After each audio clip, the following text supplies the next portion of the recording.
Oh, I'm sorry, Bruce, go ahead. That's okay. Thank you, Ms. Nall, for the update report. I differ with one thing that was in the report. I agree that the initial intent was to simplify this ordinance. And my recollection of the February 26th hearing, when we were discussing which ordinance to use to go back and bring it back to us again here today, was we were just using the Ag Tourism Coalition's draft for format, not content. As a matter of fact, Commissioner Melshow and I at that time didn't even have a copy of the Ag Tourism Coalition's ordinance because it was not part of our staff report at that time.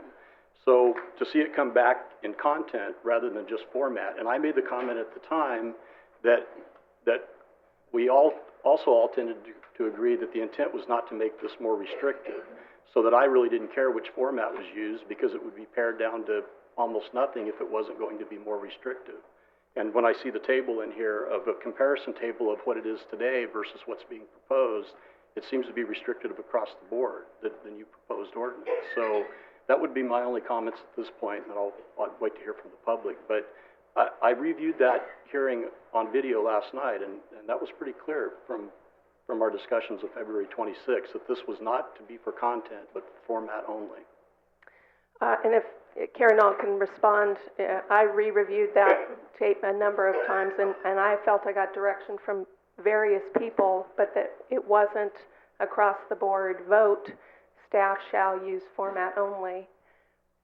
So. Well, again, I hate to disagree, but okay. I think that was. I believe your direction was extremely clear. Yes, and let me explain why I believe it was across the board, because, again, Commissioner Melshaw and I didn't even have a copy of that ordinance. It had been emailed to us prior to the hearing, along with an abundance of other emails that we received. I deleted it. I didn't realize it was part of our staff report, and it was not included in our staff report. So I didn't print it out. It wasn't provided for us here at the hearing.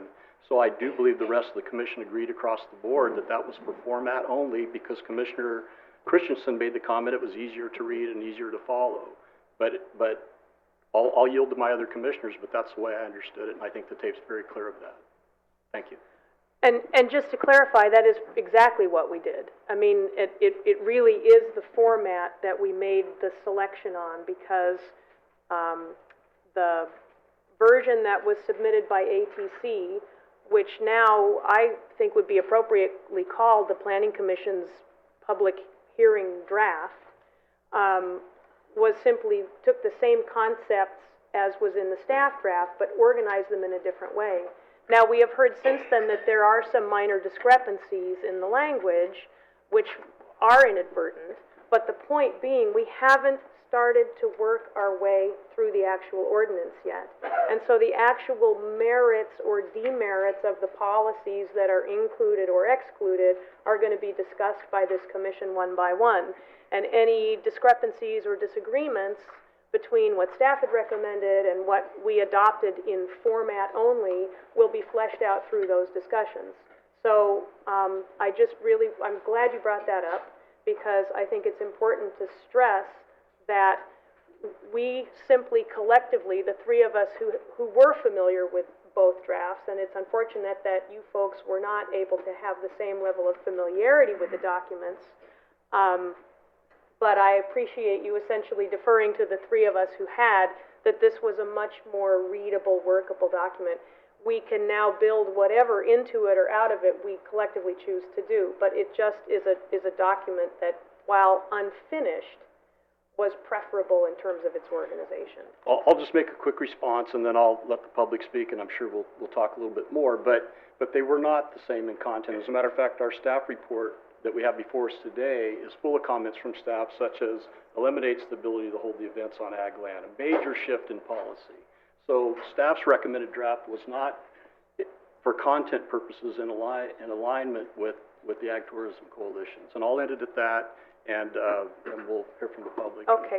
Okay, I'd just like to point out before we start, though, you're absolutely right that staff's draft was not in alignment, because 3 commissioners had agreed to take a direction that was different than the staff recommendation. Right. So that wasn't some nefarious insertion. That was by clear disagreement between staff and a majority of the commission. Right. So that has been clearly made in public. And so that's part of the issue here, because we do have some disagreement. And so we're not always clear because the structure of the original draft was so difficult to decipher intent that we wanted some new structure to it. So again, indeed, the disagreement, but that was made and aired in public, and that was between the commission and staff, not some outside group that came in at the last minute without notice. Understood. So, at this point, unfortunately, we're at 10 o'clock. We do break for our morning break at 10:15. I'm hoping commissioners are okay with pushing that back to 10:30 so that we can get the organized presentations in. Okay, we have 3 organized presentations that we're going to go to now. Each one of them is going to be 10 minutes in length. The 3 presenting organizations are going to be CABO, represented by Daniela Sapriel, Ag Tourism Coalition, represented by Kim Pasciuto, and then the Jerusha Greenwood from Cal Poly is going to be our 3rd presenter. So, Ms. Sapriel, are you ready for your presentation?